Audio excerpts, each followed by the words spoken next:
नमस्कार साथियों। दोस्तों, मैं शिवम मिश्र आप सभी का स्वागत करता हूं आपके अपने इस सीजीएस कोचिंग की वीडियो क्लासेस के अंदर।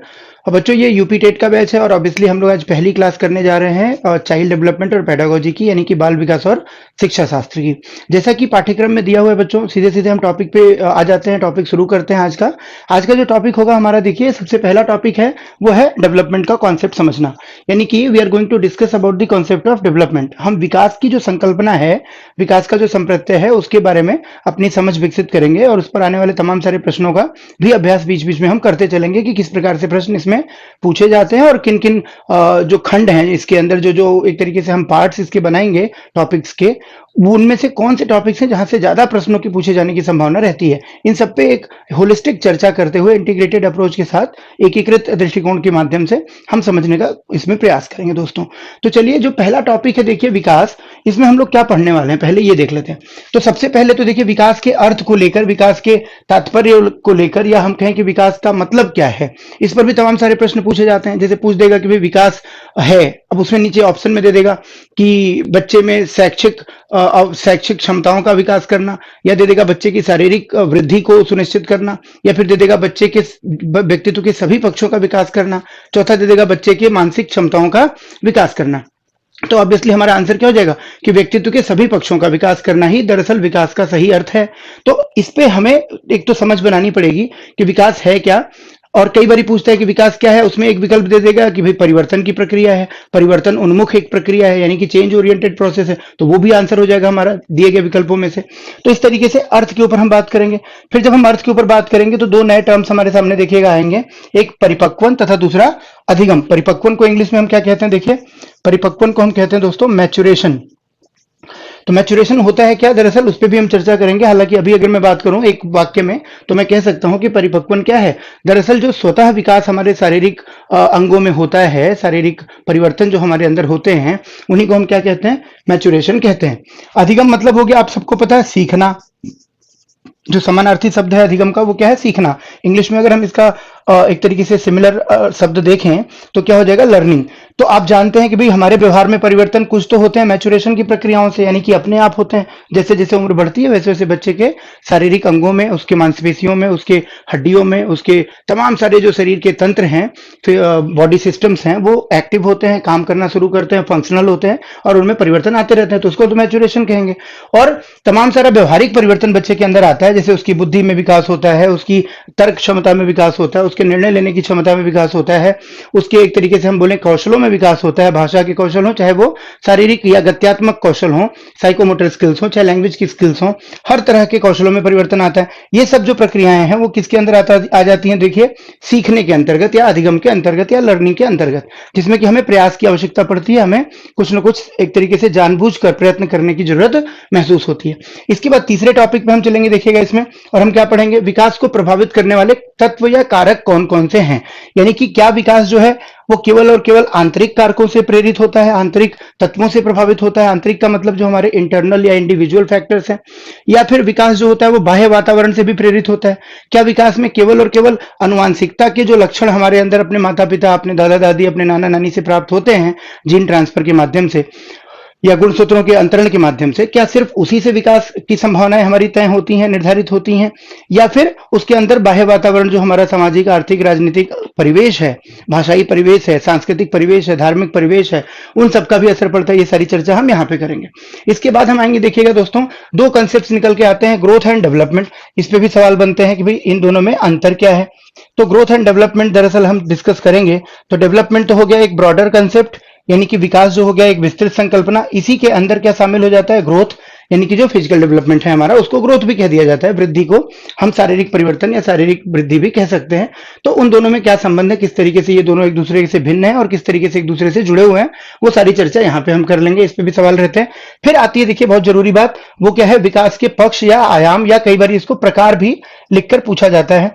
तो आप इसको ऐसे कह लीजिए कि भाई टाइप्स ऑफ डेवलपमेंट कह लीजिए, या आप इसको कह सकते हैं कि हम इसमें पढ़ेंगे क्या, हम इसमें पढ़ेंगे टाइप्स कह सकते हैं, या फिर हम कह सकते हैं एस्पेक्ट्स ऑफ डेवलपमेंट, यानी कि विकास के अलग अलग एस्पेक्ट्स क्या हैं। जैसे कि हम कहते हैं ना कि ऑल अराउंड डेवलपमेंट, तो ऑल अराउंड का मतलब क्या, चारों ओर जो हम कह रहे हैं कि चौमुखी विकास, या हम कह रहे हैं कि संपूर्ण विकास या सर्वांगीण विकास। तो संपूर्ण विकास में कौन कौन सी चीजें हैं भाई जो मिलकर संपूर्ण बनाएंगी विकास को, ये जानना बहुत जरूरी है। तो यहाँ पे हम बात करेंगे शारीरिक विकास की, मानसिक विकास की, है ना, इस तरीके के जितने भी पक्ष हैं, संवेगात्मक हो चाहे नैतिक विकास हो, तमाम सारे।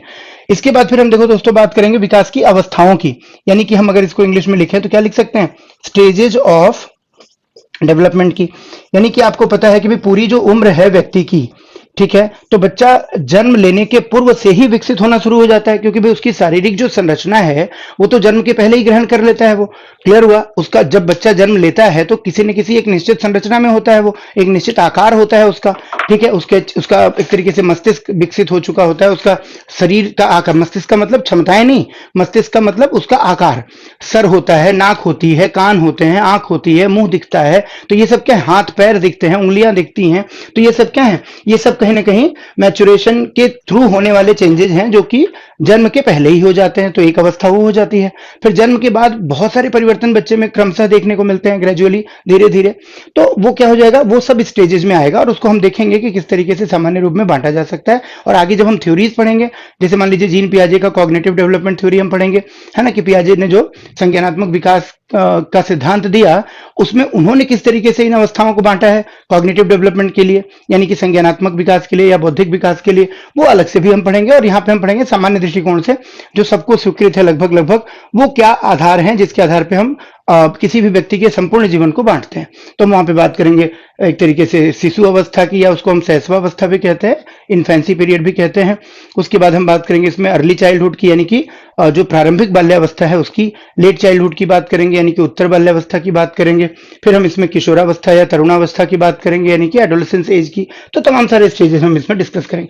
और एक टॉपिक देखिए और हम डेवलपमेंट में पढ़ेंगे, वो क्या होगा, वो होगा विकास के सिद्धांत। इसको अगर मैं यहाँ पे लिखना चाहूं तो आपको समझ आ जाएगा, प्रिंसिपल्स ऑफ डेवलपमेंट। अब ये थ्योरीज नहीं है, थ्योरीज में तो हम अलग से पढ़ेंगे भाई, अलग अलग जो थिंकर्स ने अपने विचार रखे हैं वो तो हम अलग से पढ़ेंगे ही पढ़ेंगे विकास के बारे में। यहाँ पे हम बात कर रहे हैं बेसिक जो प्रिंसिपल्स हैं डेवलपमेंट के, जैसे कुछ जो मान्य सिद्धांत हैं जिनको कि स्वीकार किया ही जाता है, जो सार्वभौमिक प्रकृति के हैं। जैसे हम कहें कि भाई विकास जो है वो क्रमिक रूप से होता है, तो ये एक सिद्धांत ये हो जाएगा। जैसे हम कहें कि विकास सतत होता है, निश्चित निरंतर चलता रहता है, रुक रुक के नहीं चलता, निरंतर होता रहता है, क्योंकि हमारे शरीर में, हमारे व्यवहार में परिवर्तन जो है वो एक निरंतर प्रक्रिया से होता है, एक कंटिन्यूअस प्रोसेस के रूप में होता है। तो इसलिए हम वो सारे प्रिंसिपल्स यहाँ पे पढ़ने वाले हैं दोस्तों। इंडिविजुअल डिफरेंसेस का प्रिंसिपल है, जो डायरेक्शन ऑफ डेवलपमेंट है कि विकास का क्रम है क्या, अनुक्रम क्या है, सीक्वेंस क्या है ना, नीचे से ऊपर के क्रम में शारीरिक परिवर्तन होते हैं या ऊपर से नीचे के क्रम में शारीरिक चेंजेस होते हैं, है ना, पहले पैरों का विकास होगा या पहले हमारे सर का विकास होगा, ये देखेंगे। पहले हमारे मध्य भाग का विकास होगा शरीर के, या पहले हमारे उंगलियों का विकास हो जाएगा, ये समझेंगे। और उसके लिए कौन सा प्रिंसिपल अप्लाई होता है, वो सारी चीजें हम लोग प्रिंसिपल्स ऑफ डेवलपमेंट में समझेंगे। तो चलिए ये सारे टॉपिक्स हमें करने हैं किसके अंदर, विकास के अंदर। तो एक हमने होलिस्टिक अप्रोच लिया, होल टू पार्ट हम चल रहे हैं, जो कि टीचिंग मैगजीम हमें फॉलो करनी चाहिए, शिक्षण का सूत्र हमें अपनाना चाहिए। तो इस होल टू पार्ट मैगजीम के अंदर हम अपने विषय को यहाँ पे पढ़ेंगे और समझने की पूरी कोशिश करेंगे। मेरी कोशिश ये होगी कि मैं आपको पूरे विषय को एक बार में अच्छे से समझा सकूं। हालांकि इस कोशिश में अगर मैं किसी तरह से कोई चूक करता हूं तो आपके पास ये सुविधा है कि आप अपने डाउट्स जो है क्लियर कर सकते हैं। जो भी एक ऑथराइज्ड ईमेल आईडी आपके पास रहेगी उसके थ्रू आप जो है आगे संचार भी कर सकते हैं, हमसे बातचीत भी कर सकते हैं। चलिए दोस्तों सीखते हैं। सबसे पहले हम बात करेंगे अर्थ के ऊपर। तो आइए दोस्तों देखते हैं विकास का अर्थ। सबसे पहले हम लोग समझते हैं विकास के अर्थ को। जब हम समझते हैं दोस्तों तो देखिए सबसे पहला दिमाग में बात आता है कि भाई विकास दरअसल हम कैसे पहचाने। अगर किसी बच्चे में, जैसे मान लीजिए किसी बच्चे को आपने 6 महीने की उम्र में देखा और पुनः उसको आप अगर मान लीजिए साल भर बाद देखते हैं, यानी कि जब उसकी उम्र 1.5 वर्ष हो जाती है, तब आप उसको अगर देखते हैं तो आप कैसे माने या कैसे पहचाने कि बच्चे का विकास हुआ है।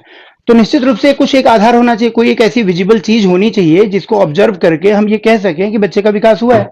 वो चीज क्या है या उसको हम क्या कह सकते हैं? तो दोस्तों उसको हम क्या कहेंगे, देखिए चेंज कहेंगे। चेंज का मतलब क्या हो गया अगर हम बात करें तो चेंज का मतलब हो गया कि भाई जिस भी तरह के परिवर्तन उसमें, जैसे मान लीजिए कि 6 महीने पहले हम जब गए तो हमने देखा कि बच्चा बिस्तर पे पड़ा रहता है, बच्चा पालने में झूल रहा होता है और वो खुद से अपने कोई भी काम कर नहीं पाता। उसके दैनिक जीवन की हर जरूरत को कोई ना कोई घर का दूसरा सदस्य, उसकी माँ या उसके जो दूसरे रिलेटिव्स हैं वो पूरा करते हुए दिखाई देते हैं। लेकिन जब हम पहुंचते हैं 1 साल बाद और हम देखते हैं कि बच्चे की उम्र 1.5 वर्ष हो चुकी है, तो हम देखते हैं वो खुद चल के अपने से जो है बाहर निकल के आ रहा है। हम देखते हैं कि वो खुद से गिलास में लेके पानी पी रहा है। हम देखते हैं कि वो खुद से अपनी जरूरतें कुछ हद तक पूरी करने लग चुका है। यानी कि यहाँ पे एक परिवर्तन हमें दिखाई दिया उसके व्यवहार में। यानी कि हमने देखा कि पहले बच्चा जो था वो पूरी तरह से निर्भर था, और अब धीरे धीरे बच्चा किस तरफ बढ़ रहा है, स्वायत्तता की तरफ बढ़ रहा है, ऑटोनॉमी की तरफ बढ़ रहा है। अब वो डिपेंडेंट नहीं रह रहा है, बल्कि धीरे धीरे क्या बन रहा है, ऑटोनॉमी उसके अंदर आ रही है, ऑटोनॉमस बन रहा है, या हम कहें कि वो आत्मनिर्भर बन रहा है, सेल्फ डिपेंडेंट हो रहा है। तो एक तो ये परिवर्तन हमने देखा। साथ ही साथ क्या हमने सिर्फ यही परिवर्तन ऑब्जर्व किया दोस्तों, या हम कुछ और भी परिवर्तन देखेंगे उसके अंदर? हम कुछ और भी परिवर्तन देखेंगे। क्या देखेंगे भाई? उसकी हाइट बढ़ चुकी होगी, उसका वजन बढ़ चुका होगा। पहले उसकी उंगलियां चीजों को होल्ड नहीं कर पाती रही होंगी, अब वो अपनी उंगली में आराम से जो है कोई चीज भी फंसा के घूम रहा होगा, अपनी उंगलियों से किए जाने वाले कार्य कर पा रहा होगा, मिट्टी खोद रहा होगा बैठ के कहीं पे, हो सकता है मोबाइल पकड़ के उसको चला रहा होगा अपने पिताजी का लेके। तो तमाम प्रकार के कार्य वो उंगलियों के प्रयोग के माध्यम से करने लग गया है। पहले उसकी उंगलियों में कोई चीज पकड़ाई जाती थी तो वो गिरा देता था, यानी उसको होल्ड करने की क्षमता उसके अंदर नहीं थी। फिंगर्स की मैच्योरेशन उसकी नहीं आई थी, फिंगर्स के अंदर उसकी मांसपेशियां नहीं विकसित हुई थी। पहले वो खड़ा नहीं हो पाता था खुद से, अब वो खड़ा होकर तो रह ही रहा है, साथ ही साथ वो वॉकिंग भी कर रहा है, यानी चलना भी सीख चुका है। तो ये क्यों हो पाया? क्योंकि उसकी जो मैच्योरेशन थी वो पैरों तक पहुंची है, यानी कि उसके पैरों में वो जान आ गई है कि वो चल सकता है, उनके माध्यम से उसकी मांसपेशियां इतनी मजबूत और विकसित हो चुकी है दोस्तों। तो ठीक इसी तरीके से हम कुछ परिवर्तन ऐसे देखेंगे जो कि देखिए मात्रात्मक प्रकृति के होंगे। इन परिवर्तनों को हम क्या कहेंगे? क्वांटिटेटिव चेंजेस कह सकते हैं। यानी कि ये परिवर्तन ऐसे परिवर्तन होंगे जो कि मात्रात्मक होंगे, परिमाणात्मक होंगे, जिनको कि हम क्या कर सकते हैं? मेजर कर सकते हैं। तो मात्रात्मक परिवर्तन होने का मतलब दोस्तों क्या हो गया? ऐसे परिवर्तन है जिनको क्या किया जा सकता है?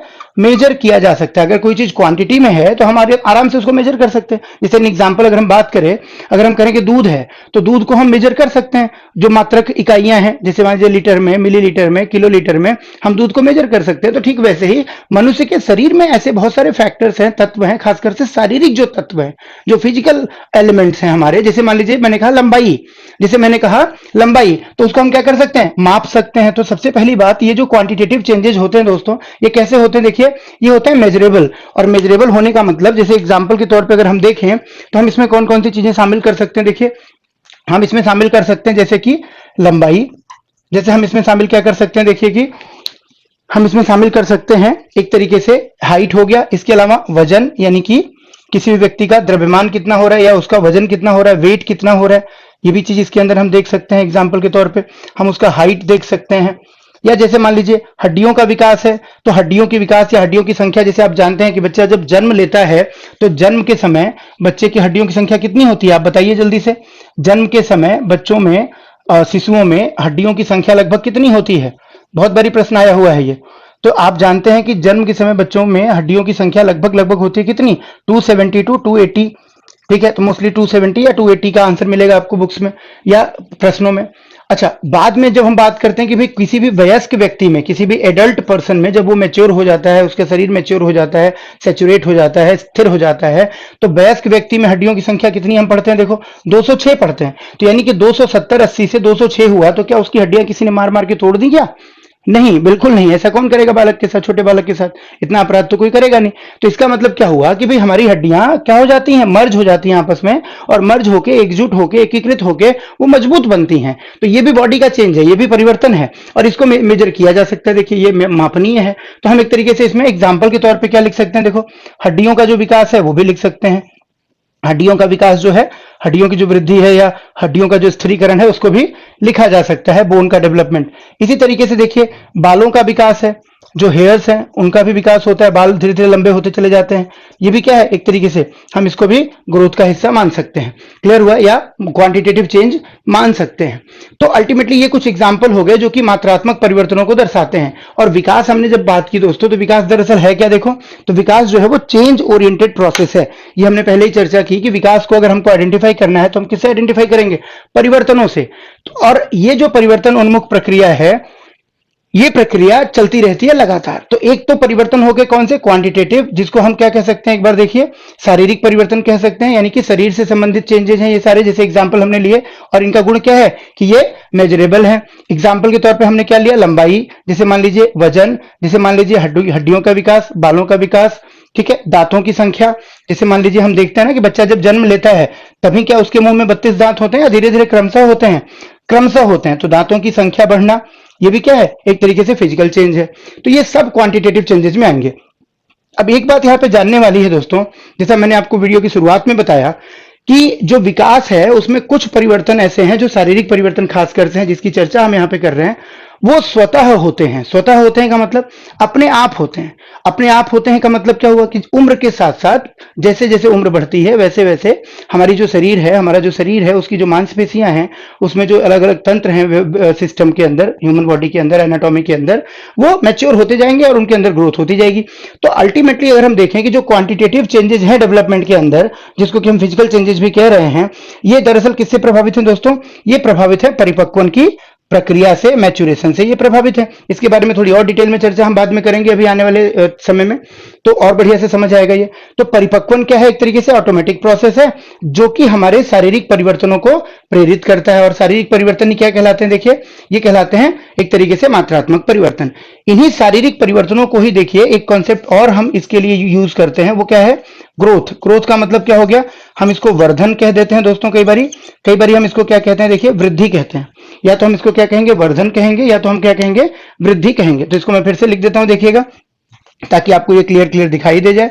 इसको हम क्या कहेंगे, ग्रोथ कहेंगे, या तो हम इसको क्या कहेंगे दोस्तों, इसको हम कह देंगे वर्धन, या हम इसको कह देंगे वृद्धि।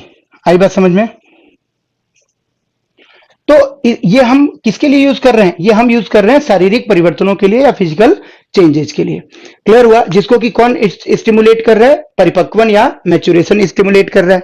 तो अल्टीमेटली एक बार फिर से रिवाइज करते हैं, देखिए विकास क्या है, विकास जो है एक परिवर्तन उन्मुखी प्रक्रिया है, जो कि डेवलपमेंट क्या है, एक तरीके से चेंज ओरिएंटेड प्रोसेस है। ये परिवर्तनों को आगे बढ़ाता है। हमारे अंदर जो भी परिवर्तन होते हैं उन सभी परिवर्तनों को एक साथ एकजुट होकर हम विकास की संज्ञा दे सकते हैं, इसमें कोई दो राय नहीं है। क्लियर हुआ? एज ए प्रोसेस अगर हम बात करेंगे तो उन परिवर्तनों को लाने के लिए जो प्रोसेस चल रहा है हमारे अंदर, वही डेवलपमेंट कहलाएगा। अब इसमें हमने देखा दो तरह के परिवर्तन है। पहले हम किसके बारे में बात कर रहे हैं, हम बात कर रहे हैं क्वांटिटेटिव चेंजेस के बारे में, मात्रात्मक परिवर्तनों के बारे में। और ये मात्रात्मक परिवर्तन ज्यादातर कैसे परिवर्तन होंगे दोस्तों, शरीर में होने वाले परिवर्तन, हमारे फिजिकल जो बॉडी पार्ट्स हैं उनमें होने वाले चेंजेस को हम इसमें इंक्लूड करते हैं। और ये मैंने बात करी आपसे कि इन फिजिकल चेंजेस को हम और क्या टर्म देते हैं, यूज करते हैं इसके लिए, ग्रोथ या वर्धन या वृद्धि भी कह सकते हैं। और ये ज्यादातर परिवर्तन किसकी वजह से हो रहे हैं दोस्तों, देखिए मैच्योरेशन की वजह से हो रहे हैं। इसमें रोल जो है पोषण का भी है, रोल जो है इसमें हमारे एक तरीके से न्यूट्रिशन का भी है, लेकिन अल्टीमेटली जो ये हेरिडिटी का भी रोल है। लेकिन इस पूरे प्रोसेस को हम क्या बोलते हैं, मैच्योरेशन या परिपक्वन बोलते हैं। अब आइए देखिए हम बात करते हैं दूसरे क्षेत्र पे, जो कि क्वालिटेटिव चेंजेस वाला हिस्सा है इसका, उस पर हम बात करते हैं दोस्तों जब हम बात करते हैं क्वालिटेटिव चेंजेस की, तो देखिए हम समझने की कोशिश करते हैं कि जो हमारे अंदर क्वालिटेटिव चेंजेस हैं, उन क्वालिटेटिव चेंजेस का मतलब क्या है। क्वालिटेटिव चेंजेस का मतलब दोस्तों ये है कि ऐसे परिवर्तन हमारे अंदर जो कि गुणात्मक हों, जिनको कि हम किसी संख्या में या किसी मात्रा में या किसी परिमाण में व्यक्त न कर सकें, बल्कि हाँ उनका आकलन ऑब्जर्वेशन के बेसिस पे या किसी भी प्रकार के दूसरे परीक्षण से किया जा सके, और उनके बारे में एक आकलन, एक प्रेडिक्शन किया जा सके, एक उसका एक तरीके से हम अनुमान लगा सकें, और उसके आधार पर जो भी हमारे सेट स्टैंडर्ड्स हैं उनसे तुलना करके उसके बारे में कोई एक अपनी राय बना सकें, कोई एक मूल्यांकन कर सकें। तो ऐसे परिवर्तनों को हम क्या कहेंगे, गुणात्मक परिवर्तन कहेंगे। तो देखते हैं एक बारी, जो गुणात्मक परिवर्तन है देखेंगे दोस्तों, ये कौन से परिवर्तन हुए, मैंने कहा जो मापे तो नहीं जा सकते कम से कम, यानी जिसमें मेजरमेंट अप्लाई नहीं हो सकता, हाँ असेसमेंट इसका जरूर किया जा सकता है, हम कह सकते हैं। यानी कि मेजरमेंट नहीं हो सकता इनका, नो मेजरमेंट, यानी कि मापनीय नहीं होते, ये मेजरेबल नहीं होते, नॉन मेजरेबल होते हैं, हम ये भी कह सकते हैं, इसको इस तरीके से भी कह सकते हैं। तो ये मापनीय नहीं होते, पहली बात। अच्छा, ऐसे कौन से पक्ष हो सकते हैं हमारे अंदर विकास के अंदर जो कि मापनीय नहीं है, तो ऑब्वियसली उनको हम क्या कहेंगे, देखिए व्यवहारात्मक पक्ष कहेंगे, यानी कि बिहेवियरल चेंजेस कहेंगे। जो हमारे बिहेवियर में होने वाले चेंजेस है दोस्तों, उनको हम कह सकते हैं कि वो मापनीय नहीं है, बल्कि उनका क्या कर सकते हैं हम लोग, आकलन जरूर कर सकते हैं। तो हमने क्या कहा, मापनीय तो नहीं है, लेकिन हाँ इनका हम असेसमेंट या इनका इवेल्युएशन जरूर कर सकते हैं, आकलन इनका किया जा सकता है, असेसमेंट इनका जरूर किया जा सकता है अलग अलग तरीकों से, ऑब्जर्वेशन के द्वारा भी, प्रेक्षण करके, अवलोकन करके भी, और साथ ही साथ विभिन्न प्रकार के जो एक तरीके से परीक्षण बनते हैं अलग अलग पर्सनालिटी के लिए, इंटेलिजेंस के लिए, मोरल के लिए, इनका प्रयोग करके भी हम इसका आकलन कर सकते हैं। लेकिन इसमें ज्यादातर अगर हम कहें कि भाई इनका हम सटीक एकदम एग्जैक्ट नंबर्स में या किसी मात्रक इकाई में इसको हम बता दें, जैसे हम कह दें कि भाई बच्चे का नैतिकता का विकास 5 किलोग्राम हो गया, ये तो नहीं कह सकते। हम ये नहीं कह सकते कि बच्चे की बुद्धि जो है वो 6 है या बच्चे की बुद्धि जो है वो 10 है। हाँ, हम ये जरूर कह सकते हैं कि बच्चे की उंगलियां 5 हैं। हम ये जरूर कह सकते हैं कि बच्चे का वजन 35 किलोग्राम है। हम ये जरूर कह सकते हैं कि बच्चे की लंबाई 5 फीट 2 इंच है। लेकिन हम ये नहीं कह सकते कि बच्चे की जो नैतिकता है, बच्चे की जो एक तरीके से संवेदनशीलता है, बच्चे की जो दयालुता है, बच्चे के अंदर जो एक तरीके से काइंडनेस है ना, कंपैशन है, ये इन चीजों को हम किसी मात्रा में या किसी परिमाण में तो व्यक्त नहीं कर सकते। बिल्कुल आपको समझ आ रहा होगा बात। तो इसलिए हम क्या कह रहे हैं, देखो आकलन किया जा सकता है लेकिन इसका मापन नहीं किया जा सकता। क्लियर हुई बात? इसको बड़ा ध्यान से देखना है आपको।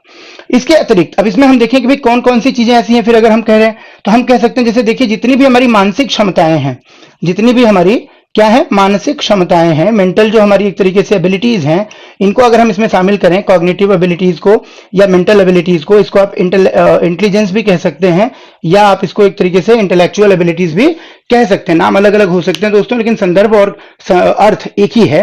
क्या कह सकते हैं इसको? देखिए मेंटल एबिलिटीज यानी मानसिक क्षमताएं कह सकते हैं, इसको हम कह सकते हैं इंटेलेक्चुअल एबिलिटीज यानी बौद्धिक क्षमताएं, हम इसको कॉग्निटिव एबिलिटीज यानी कि संज्ञानात्मक क्षमताएं भी कह सकते हैं। जैसे एग्जाम्पल के तौर पर क्या, तो एग्जाम्पल के तौर पर अगर हम देखें तो जैसे मान लीजिए मैंने कहा कि मूल्यांकन करने की क्षमता है।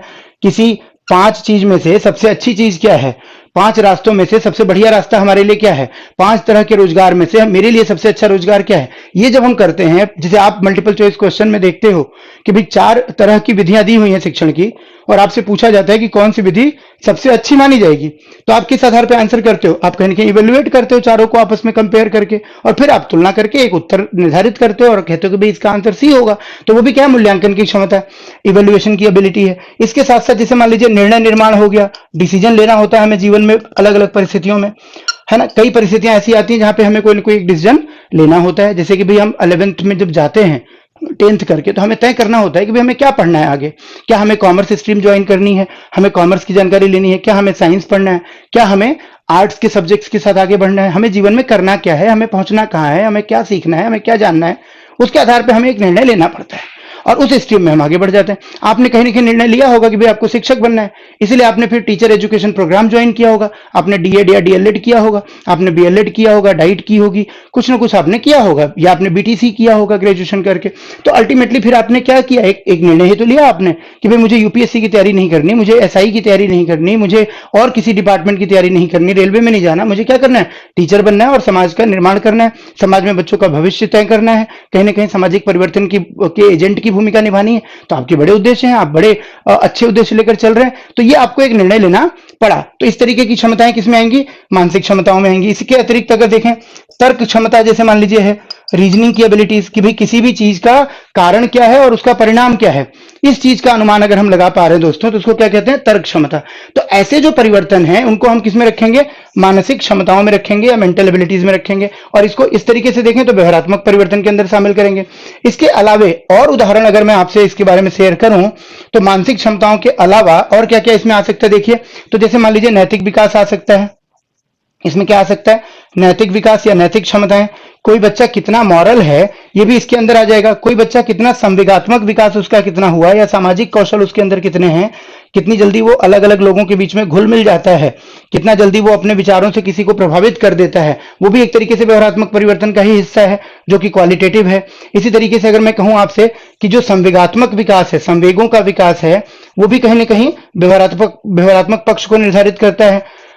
भाषा की प्रयोग की क्षमता है, जैसे मान लीजिए भाषा के प्रयोग की क्षमता है, वो भी कहीं ना कहीं व्यवहार को हमारे निर्धारित करता है। तो इसको अगर मैं आपको यहाँ एग्जांपल एक दूं कि भाई भाषिक क्षमता, लिंग्विस्टिक जो एबिलिटी है, इसको भी हम एग्जैक्टली मात्रा में नहीं व्यक्त कर सकते, क्योंकि भाई किस बच्चे का भाषण कितना गुणवत्तापूर्ण है, किस बच्चे की लेखनी कितनी गुणवत्तापूर्ण है, कौन कितना क्रिएटिव राइटर है, कौन कितना क्रिएटिव स्पीकर है, कौन कितना कॉन्फिडेंटली बात कर पाता है, कौन कितना ज्यादा अपने ग्रुप को कन्विंस कर पाता है अपनी बातचीत से, ये सारा, कौन कितना समझ पाता है पढ़ के या सुन के, ये सब चीज को हम एग्जैक्टली मेजर नहीं कर सकते संख्याओं में या किसी मात्रा में। हम क्या कर सकते हैं, इसका एक अनुमान जरूर लगा सकते हैं और कह सकते हैं कि भाई ये ज्यादा अच्छा समझता है पढ़ के, ये ज्यादा अच्छा समझता है सुन के, ये ज्यादा अच्छा बोल लेता है, ये ज्यादा अच्छा लिख लेता है, ये जरूर हम कह सकते हैं।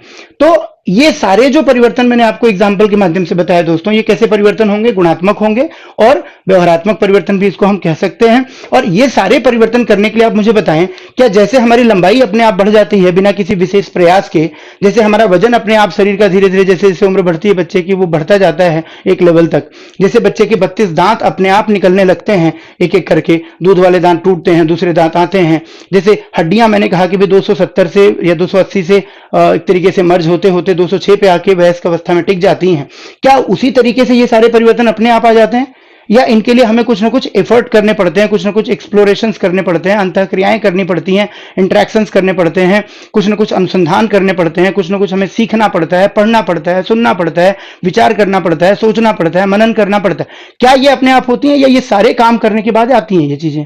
ये सारे काम करने के बाद ही ये परिवर्तन आते हैं। तो निश्चित रूप से दोस्तों हम इसको क्या कह सकते हैं, देखिए हम इसको कह सकते हैं कि भाई ये जो परिवर्तन हम देख रहे हैं गुणात्मक वाले, इसके लिए हमें लर्निंग की आवश्यकता होती है, हमें सीखने की जरूरत पड़ती है, हमें अधिगम की जरूरत पड़ती है। और अधिगम इसीलिए मैंने आपको पहले बताया कि ये एक उद्देश्यपूर्ण प्रक्रिया होती है, एक प्रयत्नपूर्ण प्रक्रिया होती है, ये स्वतः संचालित नहीं है, इसे हमें अपने प्रयासों से संचालित करना पड़ता है। फिर चाहे हम अभ्यास के माध्यम से व्यवहारवादी अधिगम करें, यानी कि बिहेवियरिस्टिक लर्निंग का रास्ता अपनाएं, चाहे फिर हम क्या करें, बुद्धि का प्रयोग करके, कॉग्निशन का प्रयोग करके, अनुमान का प्रयोग करके, प्रेडिक्शन का प्रयोग करके, अपने आसपास की एनवायरमेंट के साथ इंटरेक्शन करके, एक्सप्लोर करके, अनुसंधान करके, या हम कहें कि प्रश्न पूछ के, और उसके माध्यम से अपना समाधान निकालें, अपना हल निकालें और लर्निंग करें, सीखें, उसको हम कॉग्निटिव में रखते हैं, संज्ञानात्मक अधिगम के दृष्टिकोण से समझते हैं उसको।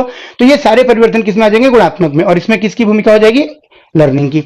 अब देखिए इतना आपने समझ लिया अगर कि भाई विकास जो है वो गुणात्मक भी है और क्या है, मात्रात्मक भी है। विकास जो है उसमें शारीरिक परिवर्तनों को मात्रात्मक कह देंगे और व्यवहार में जो परिवर्तन आ रहे हैं उनको गुणात्मक कह सकते हैं। जो शारीरिक परिवर्तन है वो मैच्योरेशन से प्रभावित है और उसको ग्रोथ भी कहा जा सकता है, और जो व्यवहारात्मक परिवर्तन है वो लर्निंग से ज्यादातर प्रभावित हो रहे हैं। क्लियर हुआ? और ये दोनों ही आपस में एक दूसरे से संबंधित हैं, ऐसा नहीं कि बिल्कुल अलग है। अगर शरीर का परिवर्तन अच्छा नहीं होगा, अगर बच्चा शरीर से सुडौल नहीं होगा, शरीर से स्वस्थ नहीं होगा, तो निश्चित रूप से उसके व्यवहार पे इसका असर पड़ेगा और वो लर्निंग अच्छी नहीं कर पाएगा। तो निश्चित रूप से उसके जो दूसरे पहलू हैं विकास के वो भी प्रभावित होंगे, ये जरूर आप ध्यान रखेंगे। अब हम इसके आगे चलते हैं दोस्तों और थोड़ा सा और डिटेल में समझते हैं मैच्योरेशन के बारे में, लर्निंग के बारे में और विकास के कुछ चारित्रिक विशेषताओं के बारे में, यानी कि विकास को हम कैसे डिफाइन कर सकते हैं, कैसे और बेहतर समझ सकते हैं। चलिए दोस्तों अब हम बात करते हैं अगले एक कॉन्सेप्ट के ऊपर जो कि डेवलपमेंट से रिलेटेड है। जैसा मैंने आपको बताया पीछे कि जो मैच्योरेशन है और जो लर्निंग है, इन दोनों को थोड़ा सा अलग से समझने की कोशिश करते हैं और देखते हैं कि इनके साथ विकास का संबंध क्या है। जैसे हमने बात की कि विकास जो है वो क्वांटिटेटिव और क्वालिटेटिव, ये दोनों तरह के परिवर्तनों को शामिल करता है अपने अंदर। और हमने बात की कि जो क्वांटिटेटिव परिवर्तन है, जो मात्रात्मक परिवर्तन है, क्वांटिटेटिव चेंजेस हैं, वो दरअसल होते हैं किसके कारण से, मैच्योरेशन के कारण से। और हमने बात की कि जो व्यवहारात्मक परिवर्तन है या जो गुणात्मक परिवर्तन है, जिसको कि हम क्वालिटेटिव या बिहेवियरल चेंजेस कह रहे हैं, उसमें ज्यादातर भूमिका किसकी देख रहे हैं हम लोग, लर्निंग की देख रहे हैं। तो दोस्तों क्या हम इस तरीके से इसको समराइज कर सकते हैं क्या, अगर हम देखें कि जो मैच्योरेशन है दरअसल परिपक्वन है और जो लर्निंग है, इन दोनों के द्वारा ही कुछ ना कुछ तरह के परिवर्तन हो रहे हैं। ये कहीं ना कहीं व्यवहार में परिवर्तन को सुनिश्चित कर रहा है या गुणात्मक परिवर्तनों को सुनिश्चित कर रहा है, और ये जो है हमारे शरीर के निर्माण को सुनिश्चित कर रहा है या शरीर के परिवर्तनों को सुनिश्चित कर रहा है। तो ऑब्वियसली ये क्वांटिटेटिव हो गया। ये क्या हो गया, ये देखिए क्वांटिटी को दिखा रहा है, क्वांटिटी को दिखा रहा है, और ये क्वांटिटेटिव चेंजेस हो गए, और ये क्या हो गए, क्वालिटेटिव चेंजेस हो गए। तो अगर हम इन दोनों को देख लें तो दोनों को मिलाकर जो इसका ज्वाइंट एफर्ट है, जो इनका ज्वाइंट रिजल्ट है, हम कह सकते हैं क्या कि भाई मैच्योरेशन प्लस लर्निंग यानी कि अधिगम और परिपक्वन को मिलाकर जो कंसेप्ट निकल के आएगा सामने, वो क्या कहलाएगा, विकास या डेवलपमेंट कहलाएगा। ये बात निकाली जा सकती है इस कंसेप्ट के आधार पर या नहीं, आप बताइए। डेफिनेटली निकाली जा सकती है। यानी हम क्या कह सकते हैं कि विकास दरअसल क्या है, हम इसको यहां पे अगर इस तरीके से देखें कि विकास दरअसल क्या है, मैच्योरेशन और लर्निंग का परिणाम है, मिला जुला रूप है।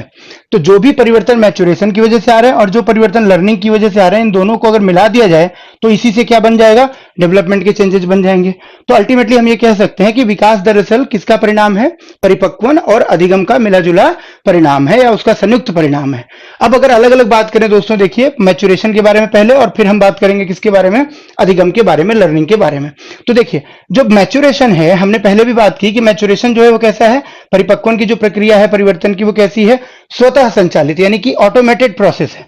हम इसको क्या कह सकते हैं, ऑटोमेटेड है या ऑटोमेटिक प्रोसेस है। यानी क्यों ऐसा कह रहे हैं हम लोग ऑटोमेटिक? भाई एक चीज बताइए कि अगर कोई बच्चा मान लीजिए जन्म लेता है और जन्म लेने के पश्चात अगर वो कोशिश नहीं करता है तो क्या जितनी साइज में जितने आकार में वो जन्म लिया हुआ है क्या उसी आकार में रह जाएगा या धीरे धीरे वो अपने आप वृद्धि करेगा? सोच के देखिए आप। अगर ऐसा हो कि हर बच्चा जो है जन्म लेने के पश्चात अगर तुरंत जिम ना जाए तो उसकी लंबाई नहीं बढ़ेगी, तुरंत वो दौड़ना ना शुरू करे तो वो नहीं सीख पाएगा चलना या उसके पैरों में जान नहीं आ पाएगी, तो क्या ये संभव है? नहीं संभव है। इसका मतलब क्या हुआ कि भाई जन्म लेने के पश्चात जैसे जैसे उम्र बढ़ेगी वैसे वैसे विकास का जो अनुक्रम है, जिसको आप सेफेलोकॉर्डल और प्रॉक्सिमोडिस्टल के रूप में पढ़ते हो, आगे हम पढ़ेंगे अभी उसको डिटेल में। तो सेफेलोकॉर्डल कहता है कि भाई बच्चे के विकास का जो अनुक्रम है वो ऊपर से नीचे का है, यानी कि हेड टू टो है, सिर से पांव की ओर चलता है। इसका मतलब क्या हुआ कि भाई बच्चा जब जन्म लेता है तो उसका सिर जो है उसका आकार सबसे ज्यादा होता है, उसका पूरे शरीर में अनुपात सबसे अधिक होता है विकास का। फिर धीरे धीरे क्या होता है कि सिर के विकास से धीरे धीरे नीचे के जो अंग होते हैं वो विकसित होते चले जाते हैं, यानी कि परिपक्वन उनके अंदर आता चला जाता है, मांसपेशियां उनकी मजबूत होती चली जाती हैं और इस तरीके से नए नए क्षमताएं बच्चे के अंदर आती जाती हैं। जैसे आप देखिए, अगर मैं पूछूं कि क्या बच्चा पहले खड़ा होना शुरू करता है या बच्चा पहले बैठना सीखता है? ऑब्वियसली बैठना सीखता है। अच्छा, मैं कहूं कि बच्चा क्या पहले घुटने का प्रयोग करके चलना शुरू करता है या पहले वो बैठे बैठे खिसकता है एक जगह से दूसरी जगह? आप अगर ऑब्जर्व करेंगे तो आप देखेंगे पहले वो बैठे बैठे ही खिसकता है, जिसको क्रीपिंग कहते हैं। और जब वो घुटने के बल एक घुटने के सहारे एक स्थान से दूसरे स्थान पर पहुंचने की कोशिश में लगता है तो उसको बोलते हैं क्रॉलिंग। तो क्रम है एक तरीके से, सिटिंग होगा, बैठना सीखेगा बच्चा, उसके बाद फिर वो क्रीप करेगा यानी कि क्रीपिंग करना शुरू करेगा, खिसकना शुरू करेगा, फिर क्रॉलिंग करेगा यानी कि एक जगह से दूसरी जगह घुटनों का प्रयोग करके चलना शुरू करेगा, हाथों का और घुटनों का, और उसके बाद फिर देखेंगे कि वो खड़ा होना है, स्टैंडिंग शुरू करेगा। और जब वो स्टैंडिंग सीख जाएगा तो धीरे धीरे वॉकिंग सीखेगा, वॉकिंग सीख जाएगा तो दौड़ना सीखेगा। जितनी भी मोटर स्किल्स हैं वो एक एक करके उसके अंदर आती जाएंगी। पहले जनरल स्किल्स आएंगी, फिर धीरे धीरे स्पेसिफिक स्किल्स आ जाएंगी। पहले डेवलपमेंट जनरल होता है, फिर स्पेसिफिक होता है। ये सारी हम चीजें बातें डिस्कस करेंगे प्रिंसिपल्स ऑफ डेवलपमेंट में। तो आप समझ सकते हैं कि भाई हम क्या कह रहे हैं कि जो ये स्वतः संचालित बोलने का मतलब है मेरे, वो ये है कि जो प्रोसेस ऑफ बायोलॉजिकल मैच्योरेशन है, यहाँ पे मैच्योरेशन का मतलब देखिए हम शारीरिक एक तरीके से परिवर्तन या शारीरिक परिपक्वन की बात कर रहे हैं, स्टिमुलेशन की। हम ये बात नहीं कर रहे हैं जहां पे कॉमन सेंस में मैच्योरिटी वर्ड यूज कर दी जाती है हमारे व्यवहारात्मक एक तरीके से स्थिरता के लिए या व्यवहारात्मक स्थायीपन के लिए, है ना, एक समझदारी पूर्ण व्यवहार के लिए। वो परिपक्वता नहीं हम डिस्कस कर रहे हैं, हम परिपक्वता इन टेक्निकल टर्म्स डिस्कस कर रहे हैं, जिसका सीधा सीधा मतलब किससे है? हमारे बायोलॉजिकल चेंजेस से है, हमारे जैविक परिवर्तनों से है। ठीक। अब ये बात आपको समझ आ गई होगी। दूसरी बात देखिए, आयुबद्ध कहने का क्या मतलब है। मैंने ये कहा कि भाई परिवर्तन जो है परिपक्वन वाले वो आयुबद्ध हैं। आयुबद्ध है का मतलब क्या है? आप एक बार बताएं कि क्या लंबाई हमारी बढ़नी शुरू होती है जन्म के पश्चात, तो क्या ये बढ़ती ही जाती है मृत्यु तक? अगर ऐसा हो तो फिर तो पता चले कि घर हमें बदलने पड़े हर 10 साल के बाद, कमरों की ऊंचाई बढ़ानी पड़े हर 10 साल के बाद। ऐसा तो नहीं होता। एक निश्चित अवस्था है, जैसे हम जनरली कहते हैं कि भाई वयस्क अवस्था शुरू होने के लगभग 1-2 साल के अंदर लंबाई स्थिर हो जाती है। अब उससे ज्यादा लंबाई व्यक्ति की नहीं बढ़ती।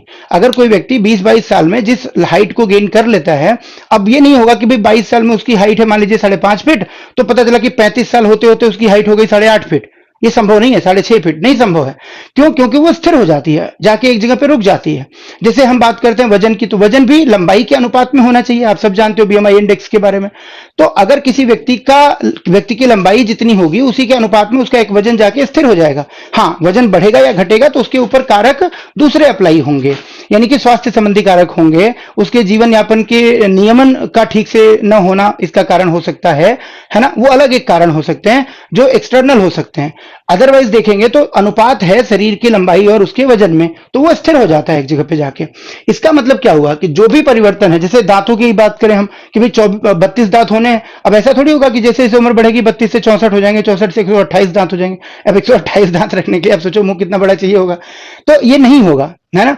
तो इसका मतलब क्या हुआ कि भाई आयुबद्ध होने का मतलब है कि भाई ये एज बाउंड या एज रिस्ट्रिक्टेड प्रोसेस है, पूरे जीवन नहीं चलेगा। ये परिवर्तन जो है एक निश्चित उम्र तक होंगे, और वो निश्चित उम्र क्या होगी? जनरली हम कहें वयस्क अवस्था प्राप्त करने तक, वयस्कता प्राप्त करने तक ये उम्र रहती है। जैसे व्यक्ति वयस्क हो जाता है, उसकी जो शारीरिक परिवर्तनों की गति है या उसकी जो दर है वो स्थिर हो जाती है, सेचुरेट हो जाती है, और वो उसका स्थायी व्यक्तित्व बाहरी बन जाता है। उसी से वो पहचाना जाएगा, उसी लंबाई का आकार उसका हमेशा रहेगा, उसी तरह की चेहरे का आकार उसका रहेगा, उसी तरह से उसकी एक तरीके से आवाज रहेगी, ये सब स्टेबलाइज हो जाएगी। क्लियर हुआ? अगली बात करें, शारीरिक परिवर्तन जो होते हैं उससे जुड़ा होता है ये मैच्योरेशन। ये हम पहले भी डिस्कस कर चुके हैं कि जो मैच्योरेशन है दरअसल वो किसको हमारे स्टिमुलेट करता है, फिजिकल चेंजेज को। तो हम कह सकते हैं कि भाई ये क्लोजली रिलेटेड है किसके साथ, फिजिकल चेंजेस के साथ। ठीक है, तो फिजिकल चेंजेस के साथ ये क्लोजली रिलेटेड है, ये भी कहना है, कोई बड़ी बात नहीं है, कोई अतिशयोक्तिपूर्ण बात नहीं है, एकदम सीधे सीधे ये बात हम लोग कह सकते हैं और पीछे समझ भी चुके हैं। चौथी बात देखिए, अधिगम पर निर्भर नहीं है। जैसे मैंने कहा कि भाई स्वतः चालित प्रक्रिया है, अपने आप होने वाली प्रक्रिया है, तो इसके लिए किसी विशेष प्रकार के प्रयास की या अभ्यास की आवश्यकता हमें नहीं है। ऐसा नहीं है कि भाई बच्चा जो है अगर निश्चित अभ्यास नहीं करेगा या कुछ निश्चित गाइडलाइंस का फॉलो नहीं करेगा या कुछ निश्चित पाठ्य पुस्तकें नहीं पढ़ेगा तो उसके दांत नहीं आएंगे या उसकी लंबाई नहीं बढ़ेगी या उसकी हड्डियों का स्थिरीकरण नहीं होगा। ऐसा बिल्कुल नहीं होगा। तो इसका मतलब क्या हुआ कि ये लर्निंग पर उतना डिपेंड नहीं है, यानी कि अधिगम पर इसका जो परिवर्तन है परिपक्वन वाला वो निर्भर नहीं है। तो हम लिख सकते हैं कि it's not dependent on learning process, dependent on learning process. आई बात समझ में? ये अधिगम की प्रक्रिया पर निर्भर नहीं है। कौन नहीं निर्भर है? परिपक्वन के परिवर्तन, यानी शारीरिक परिवर्तन, लंबाई, वजन, ये सारी चीजें। अच्छा, दूसरी बात देखिए, सार्वभौमिक प्रकृति का है ये, यानी कि इसका जो नेचर है वो कैसा नेचर है, यूनिवर्सल है। अब यूनिवर्सल नेचर कहने का मतलब क्या है आप बताइए? यूनिवर्सल कहने का नेचर है बेटा कि कोई भी बच्चा हो, चाहे वो ग्रामीण परिवेश का हो, चाहे वो शहरी परिवेश का हो, चाहे वो इंडिया का हो, चाहे वो अमेरिका का हो, चाहे नेपाल का हो, चाहे भूटान का हो, है ना, चाहे वो किसी भी सामाजिक आर्थिक पृष्ठभूमि का हो, चाहे किसी भी धार्मिक सांस्कृतिक पृष्ठभूमि का हो, चाहे किसी भी भाषिक पृष्ठभूमि का हो, उसके जो शारीरिक परिवर्तन है वो तो होंगे ही। हाँ, ये जरूर है कि हर बच्चा यूनिक है, हर बच्चे में वैयक्तिक भिन्नता है, इंडिविजुअल डिफरेंसेस हैं, जो हम आगे पढ़ेंगे अभी प्रिंसिपल्स में। तो हर बच्चे में जो वैयक्तिक या उनकी इंडिविजुअल डिफरेंसेस हैं उसकी वजह से उनकी विकास की गति कम ज्यादा हो सकती है। किसी की हाइट 6.5 फीट भी हो सकती है, किसी की हाइट 5.5 फीट भी हो सकती है, किसी की 4.5 फीट ही हो सकती है ना, उसमें कोई समस्या नहीं है। कोई कोई हो सकता है स्पेशल नीड का बच्चा हो तो उसकी हाइट कम भी रह सकती है, जैसे ड्वार्फिज्म हम पढ़ते हैं, है ना। तो ड्वार्फिज्म या बौनापन क्या है, एक तरीके से उसको अगर आप देखोगे तो आरपीडब्ल्यूडी एक्ट के अकॉर्डिंग, यानी कि जो एक तरीके से rights of persons with disability act है 2016 में जो बना, जिसने 1995 वाले कानून को रिप्लेस किया, जिसमें कि सिर्फ 7 डिसेबिलिटीज थी, लेकिन नए वाले एक्ट में 2016 वाले में कितनी है, 21 है, और 21 के अंदर ड्वार्फिज्म को शामिल किया गया। तो कहीं कहीं एक स्पेशल केस हो सकता है कि भी बच्चे की लंबाई का विकास ठीक ठीक नहीं हो पाया, उसके कारक कुछ और हो सकते हैं, हेरिडिटल फैक्टर्स भी हो सकते हैं, और उसके कुछ कारक जो हो सकते हैं वो पोषण संबंधी कारक भी हो सकते हैं, वो नीचे पॉइंट मैंने लिखा हुआ है।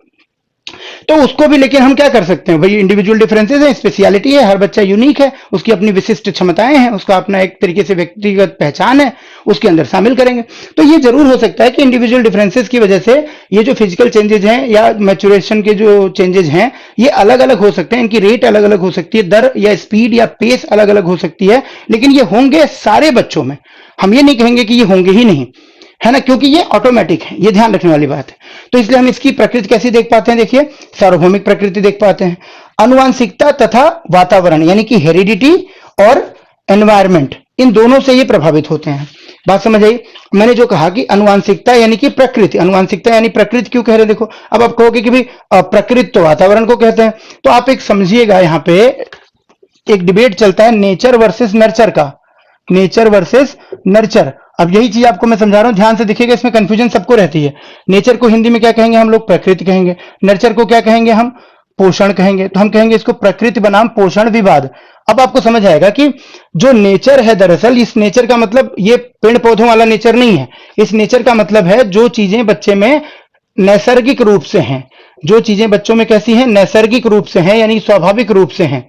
तो इसको हम कह सकते हैं एक तरीके से स्वाभाविक, या हम इसको कह सकते हैं नैसर्गिक, या हम इसको प्राकृतिक भी कह सकते हैं। तो नेचर का मतलब यहां पे क्या हो गया, देखो है तो मतलब प्रकृति, लेकिन ये प्रकृति का मतलब वो प्रकृति नहीं है जो पेड़ पौधों नदी नालों से बनती है। ये प्रकृति का मतलब है कि हमारे शरीर के अंदर, हमारे अंदर, व्यक्तित्व के अंदर प्राकृतिक रूप से, स्वाभाविक रूप से, नैसर्गिक रूप से क्या गुण विद्यमान हैं, यानी माता पिता से हमें क्या गुण मिले हुए हैं, ये इसका तात्पर्य है।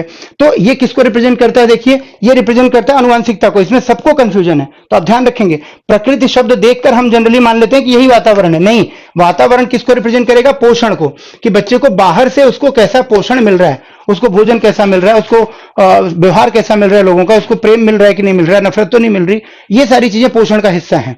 उसका देख रेख अच्छा हो रहा है कि नहीं हो रहा है, रख रखाव अच्छा हो रहा है कि नहीं हो रहा है, मेडिकेशन अच्छी हो रही कि नहीं हो रही है ना, स्वास्थ्य की सुविधाएं ठीक है कि नहीं है। ये सारी चीजें पोषण के अंदर हैं और यही सारी चीजें क्या है, बाहरी तत्व हैं, एनवायरमेंट कहलाएगा। तो यहाँ पे थोड़ा सा शब्दों में उलझने की संभावना रहती है, तो आप लोग मत उलझिएगा, क्योंकि अब आप पढ़ रहे हो शिवम सर के साथ। तो निश्चित रूप से शिवम सर का मतलब यहाँ पे ये है कहने का मेरे कि भाई मेरा उद्देश्य आपका है संशय को दूर करना, आपके कंसेप्ट को बिल्कुल क्लियर क्रिस्टल करना, वैसे ही क्लियर क्रिस्टल करना जैसे आपका मन है, जैसे आपका मन साफ है शिक्षक बनने के लिए, वैसे ही आपकी बुद्धि भी साफ हो जाए, उसके अंदर भी सब चीजें एकदम स्पष्ट तौर पे बैठ जाएं, अंकित हो जाएं, यही मेरा उद्देश्य। तो आपको समझना है कि प्रकृति शब्द के आधार पे आप इसका अगर निर्धारण करेंगे तो आप कहीं ना कहीं इसको एनवायरमेंट से कंफ्यूज करेंगे। प्रकृति का मतलब यहां पे आप समझिए क्या, नेचुरल चीजें जो नेचुरली हमारे अंदर है, जो नेचुरली हमारे अंदर है, इसका मतलब जैसे हम कहते हैं ना कई बार कि भाई ये तो नेचुरल सिंगर है, यानी कि इस कहीं से इसने संगीत सीखा नहीं है, लेकिन ईश्वर प्रदत्त प्रतिभा इसके अंदर है, गॉड गिफ्टेड इसको टैलेंट मिला हुआ है कि ये अच्छा संगीतकार, अच्छा गीतकार बन सकता है, अच्छा गायक बन सकता है। तो ये क्या हुआ, उसके अंदर नेचुरली एक तरीके से इंस्टिल्ड है ये, और ये इंस्टिल्ड कहां से हुआ, जन्मजात रूप से हुआ। तो जन्मजात रूप से जो चीजें होती हैं उनको हम अनुवांशिकता के अंदर शामिल करते हैं। तो आपको ध्यान रखना है, ये बात भी आगे भी डिस्कस करेंगे इसके बारे में।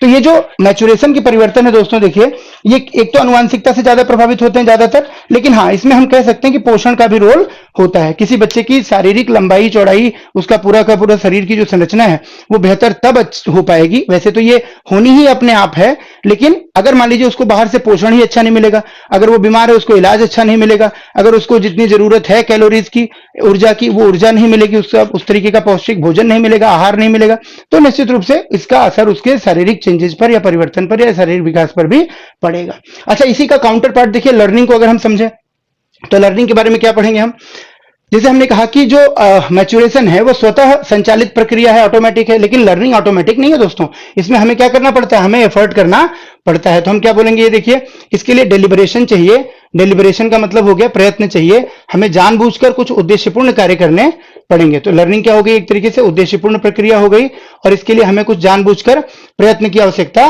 पड़ती है। प्रयत्नपूर्ण कह सकते हैं, उद्देश्यपूर्ण कह सकते हैं, डेलिबरेटेड होगा, जीवन पर्यंत चलेगा। जैसे हमने इसमें कहा कि ये एज रिस्ट्रिक्टेड है, यानी कि जैसे जैसे उम्र बढ़ती जाएगी, ऐसा नहीं होगा कि लंबाई बढ़ती ही जाएगी, ऐसा नहीं होगा कि वजन बढ़ता ही जाएगा, ऐसा नहीं होगा कि दांतों की संख्या बढ़ती ही जाएगी, लेकिन हाँ सीखने के द्वारा व्यवहार में जो परिवर्तन है वो जीवन पर्यंत है, इसमें कोई दिक्कत नहीं है।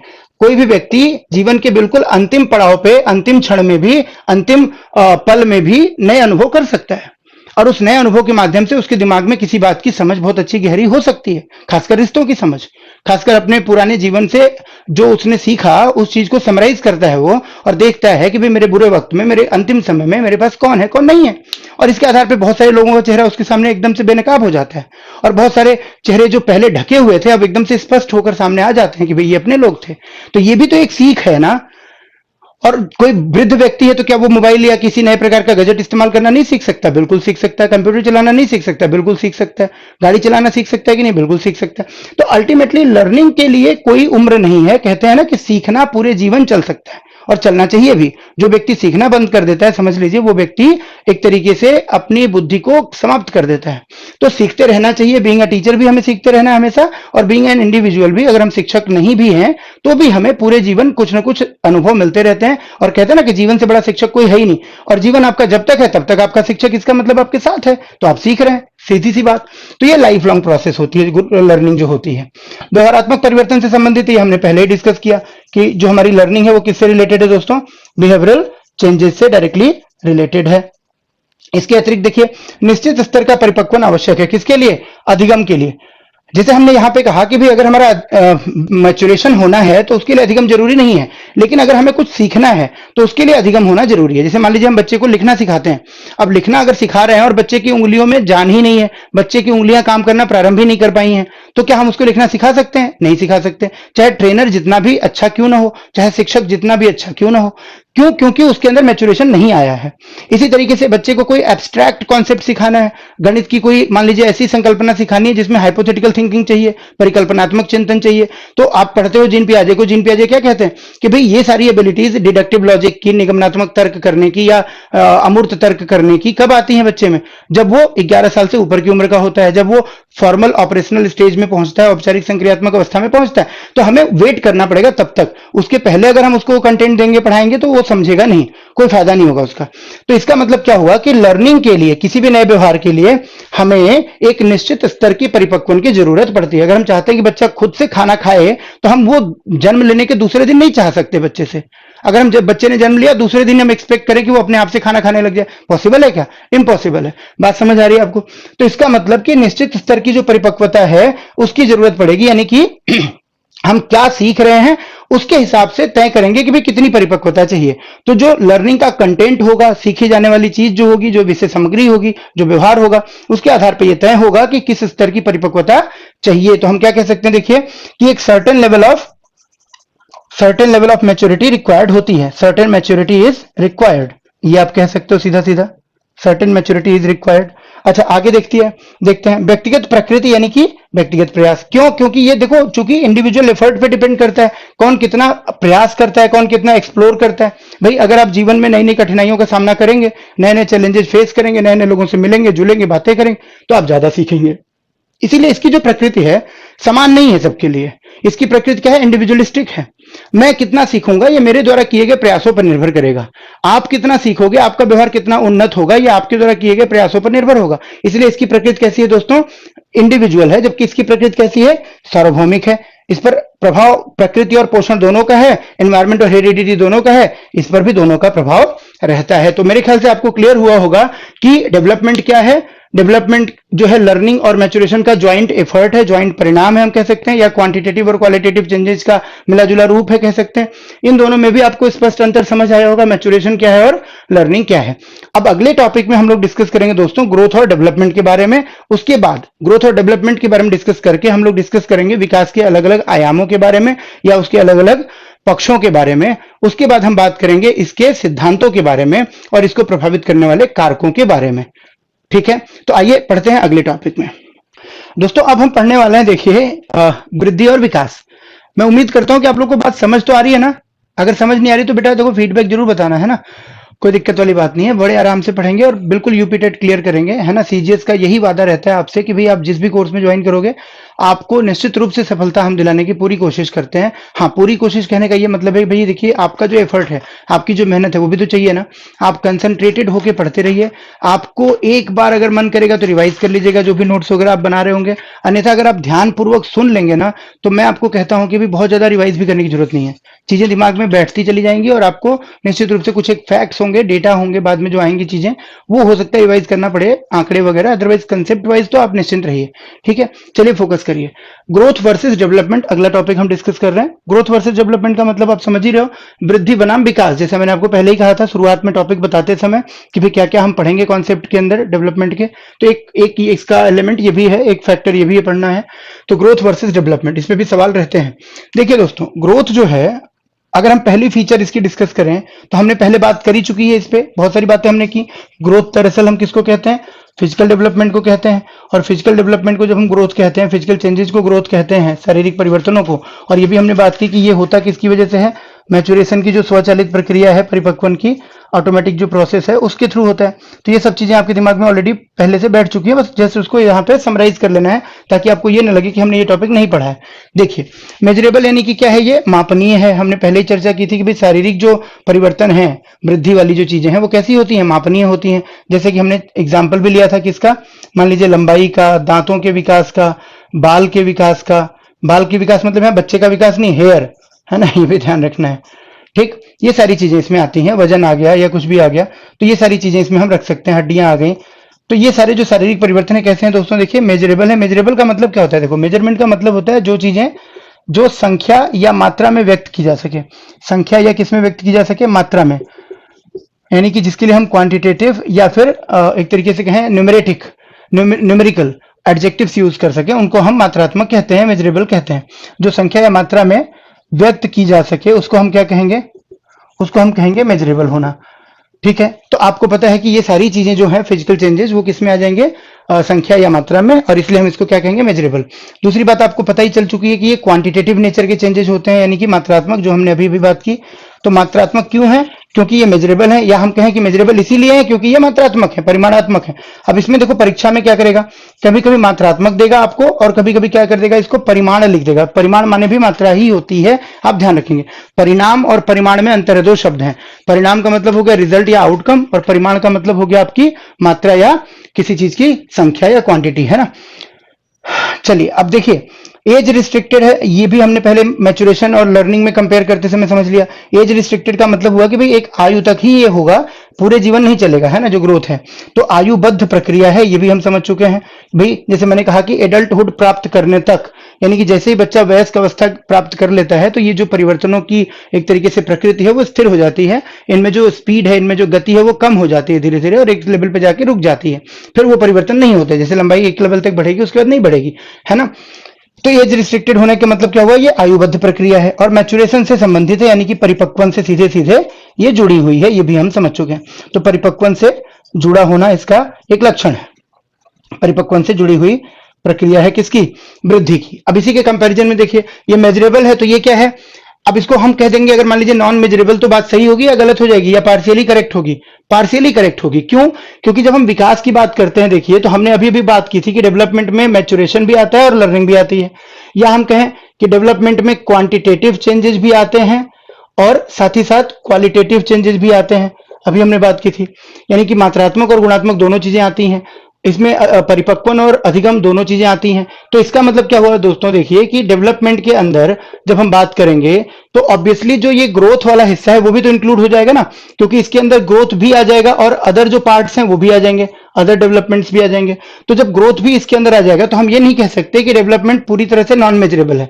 मेजरेबल भी होगा। ये कहां तक मेजरेबल होगा, देखिए, फिजिकल डेवलपमेंट तक। इसलिए मैंने लिखा कि ये मापनीय तो है, लेकिन कहां तक मापनीय है, शारीरिक जो विकास है इसके अंदर शामिल, शारीरिक विकास तक तो ये मापा जा सकता है, लेकिन उसके अलावे जो दूसरे क्षेत्र हैं विकास के, जैसे कि नैतिक विकास है, मानसिक विकास है, सामाजिक विकास है, संवेगात्मक विकास है, भाषा का विकास है, गत्यात्मक विकास है, मोटर स्किल जिसको हम कहते हैं, वो सब चीजें मापी नहीं जा सकती एज इट इज। आकलन जरूर किया जा सकता है उनका। क्लियर हुआ? अलग अलग परीक्षणों के माध्यम से, अलग अलग स्केल के माध्यम से, रेटिंग स्केल्स वगैरह बना के, ग्रेड्स वगैरह बना के आकलन हो सकता है, लेकिन सीधे सीधे संख्या या मात्रा में उनको व्यक्त करना बड़ा ही मुश्किल टास्क हो जाएगा, नहीं हो पाएंगी। तो हम क्या कहेंगे, देखो, शारीरिक विकास तक मापनीय है, तक मापनीय, तथा अन्य क्षेत्रों में, अन्य क्षेत्रों में, अन्य क्षेत्रों में अमापनीय। ये बात आपको समझ लेना ध्यान से। मैंने क्या कहा, मैंने कहा कि मेजरेबल है ये फिजिकल डेवलपमेंट के लेवल तक, लेकिन उसके बियॉन्ड जब हम दूसरे सेगमेंट्स की बात करेंगे डेवलपमेंट के अंदर, मॉरल, कॉग्निटिव, मेंटल जिसको हम कहते हैं, या फिर हम कहें मोटर स्किल्स का डेवलपमेंट, मोटर डेवलपमेंट, या हम कहें एक तरीके से इमोशनल डेवलपमेंट, है ना, या फिर हम बात करें एक तरीके से सोशल डेवलपमेंट की, तो उन क्षेत्रों में ये नॉन मेजरेबल है। देखिए तो क्या लिखा हुआ है, मेजरेबल है कहां तक, जहां तक बात करेंगे फिजिकल डेवलपमेंट की, या फिर हम कहें ग्रोथ तक, जहां तक हम बात करेंगे, तो ग्रोथ तक तो ये मेजरेबल है, लेकिन उसके बियॉन्ड अगर हम बात करेंगे तो ये मेजरेबल नहीं है। और डेवलपमेंट में ग्रोथ भी शामिल है। तो ऑब्वियस सी बात है कि अगर कोई चीज, जैसे मान लीजिए हम कहते हैं बार बार ना कि भाई हमारा गांव जो है हमारे जिले में पड़ता है, तो हमारे गांव की जो खासियत है, हमारे गांव में अगर कोई बढ़िया चीज है, कोई तालाब है, कोई बावड़ी है, कोई मान लीजिए झील है, तो हमारे गांव में तो वो झील है, लेकिन क्या हमारे जिले में नहीं है? जिले में भी तो है ना, लेकिन जिले में केवल क्या हमारा गांव आता है? नहीं। तो इसका मतलब क्या हुआ कि अगर डेवलपमेंट को हम अपना जिला मान लें और ग्रोथ को अपना गांव मान लें, तो भाई हमारा गांव हमारे जिले में शामिल हो गया, है ना। लेकिन हमारे गांव के अलावा भी बहुत सारी चीजें हैं जो जिले में हैं। वही चीज यहां पे है कि भाई ग्रोथ हमारा मेजरेबल है और वो हमारे डेवलपमेंट का ही पार्ट है, इसलिए डेवलपमेंट के अंदर भी मेजरेबल हो जाएगा एक हिस्सा।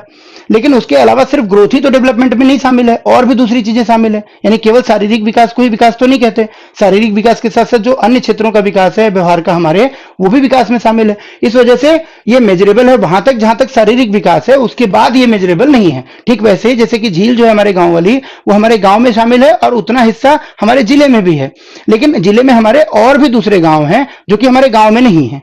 ठीक, तो आप ऐसे भी समझ सकते हो बड़े प्रैक्टिकल एग्जांपल से। अगली बात देखिए, क्वांटिटेटिव है। ठीक यही वाला कंसेप्ट यहां पे भी आ जाएगा कि भाई डेवलपमेंट भी क्वांटिटेटिव होगा, कहां तक, फिजिकल डेवलपमेंट तक, या जहां तक ये ग्रोथ को रिप्रेजेंट करेगा। लेकिन ग्रोथ के बियॉन्ड जो अदर सेगमेंट्स हैं वहां तक ये क्या हो जाएगा, क्वालिटेटिव हो जाएगा। तो इसको हम क्वांटिटेटिव एंड क्वालिटेटिव दोनों कहेंगे। ज्यादा पोर्शन किसका होगा, ज्यादा पोर्शन होगा क्वालिटेटिव का, क्वांटिटेटिव कम, क्योंकि क्वांटिटेटिव सिर्फ और सिर्फ फिजिकल डेवलपमेंट होगा। तो विकास के कई सारे पक्ष हैं और उन कई सारे पक्षों में से एक पक्ष है शारीरिक पक्ष या शारीरिक विकास का पक्ष, तो वो होगा क्वांटिटेटिव। लेकिन बाकी जो चीजें हैं सामाजिक और जो नैतिक बात हम कर रहे हैं बार बार, है ना, संवेगात्मक विकास वगैरह की, वो हो जाएंगी कैसी, वो हो जाएंगी आपकी क्वालिटेटिव। तो हम कहेंगे कि डेवलपमेंट क्वालिटेटिव ज्यादा है, लेकिन क्वांटिटेटिव भी है। किस हद तक, जिस हद तक इसमें भी वृद्धि शामिल है, और ये वृद्धि तो सिर्फ वृद्धि ही है, तो ये तो पूरा ही क्वांटिटेटिव हो जाएगी। ठीक है, ये लाइफ लॉन्ग है। देखिए, क्योंकि मैंने क्या कहा कि विकास में लर्निंग भी शामिल है और मैच्योरेशन भी। मैच्योरेशन तो चलिए मान लीजिए एक लेवल तक जाके रुक जाएगा, यानी ग्रोथ तो एक उम्र तक जाके रुक जाएगी, लेकिन लर्निंग तो चालू रहेगी ना। इसी लर्निंग की वजह से डेवलपमेंट भी लॉन्ग टाइम हो जाएगा, लॉन्ग लाइफ हो जाएगा। क्यों, क्योंकि हमने बात की थी कि लर्निंग लाइफ लॉन्ग है, मतलब सीखने की कोई उम्र नहीं है। सीखना जो है जीवन तक शामिल है, पूरे जीवन पर्यंत शामिल है ना। हम आखिरी सांस तक सीख सकते हैं। तो जब हम आखिरी सांस तक सीख सकते हैं और सीखना विकास में शामिल है, तो इसका मतलब विकास भी आखिरी सांस तक हो सकता है। ठीक है ना। तो इसी बेसिस पे हम कह सकते हैं कि यह भी जीवन पर्यंत प्रक्रिया है। कौन, विकास। जबकि वृद्धि जो है वो जीवन पर्यंत नहीं है, क्योंकि वो सीधे सीधे हमारे मैच्योरेशन से रिलेटेड है, और मैच्योरेशन जो है वो एज रिस्ट्रिक्टेड है, इसलिए ये भी क्या है, एज रिस्ट्रिक्टेड है।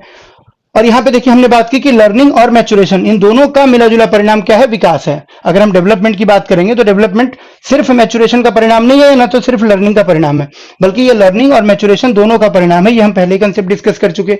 यानी कि अधिगम और परिपक्वन दोनों से जो परिवर्तन आते हैं, उन सभी परिवर्तनों को अगर हम एक डिब्बे में रखें तो उसको हम विकास कह सकते हैं। एक साथ जोड़ दें तो उसको विकास कह सकते हैं।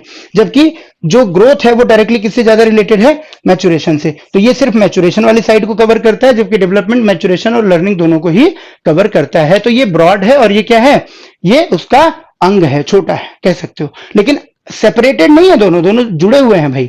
इसका संबंध ऐसे समझिए आप कि अगर आपसे सवाल बने कि क्या विकास और वृद्धि एक दूसरे से अलग हैं, तो हम कहेंगे अलग नहीं है। लेकिन अगर कहे कि क्या ये दो अलग अलग संकल्पनाएं हैं, हम बोलेंगे बिल्कुल ठीक बात है। यानी कि ये कॉन्सेप्ट तो अलग अलग हैं। देखिए, ग्रोथ एंड डेवलपमेंट का जो कॉन्सेप्ट्स हैं, ये जो दोनों अलग अलग कॉन्सेप्ट्स हैं, तो कॉन्सेप्ट्स तो डिफरेंट हैं, कॉन्सेप्ट्स आर डिफरेंट, यानी इन दोनों का मतलब तो अलग अलग है। ठीक है, ये दोनों ही जो संप्रत्यय हैं, ये अलग अलग संप्रत्यय हैं, ये तो हम कह सकते हैं संप्रत्यय अलग अलग हैं ये दोनों, है ना।